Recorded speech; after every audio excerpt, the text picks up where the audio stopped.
the clamp up department of Plant A at Scout Boats. In this department is, the reason we call it clamp up is because we actually do a very unique process which Scout originated. It's called reverse shoebox. And picturing a shoebox where you have a lip from the lid that overlaps the box that the shoes sit in, it's very much like that in that it's reversed. The decks fit inside the hull and they're bonded and puttied together while the hull is still in the mold.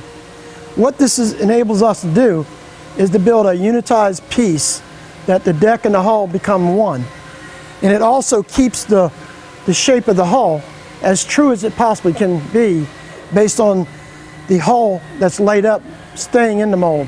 What's typical, probably 90% of the boats that are built have what they call a capping department. In a capping department, or a traditional way of building fiberglass boats, you lay up a hull, you break out the hull, you put the hull on a dolly, and then the deck overlaps the outside of the hull. Then they put screws or rivets and they'll caulk underneath there and they'll try to create one piece, one unit. Scout does not rely on mechanical fasteners to keep our hull and deck together. The rub rail that you see on the boats is the part of the boat that gets screwed together with the rub rail and 6-inch centers, but the rub rail does not hold the boat together. The screws underneath the rub rail does not hold the boat together. You can take the rub rail off and a Scout is still complete.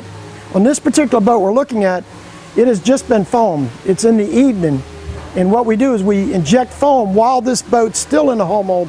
We inject foam. The foam completely cures, and importantly, it cools down overnight.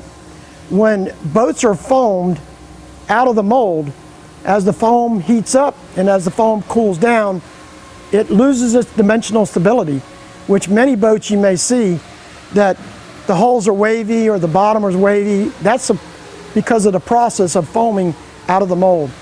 As you can tell, this boat's been foamed in the morning.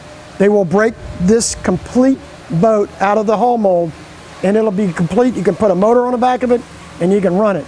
We don't have to do anything else other than what we've done for the structural integrity of our design.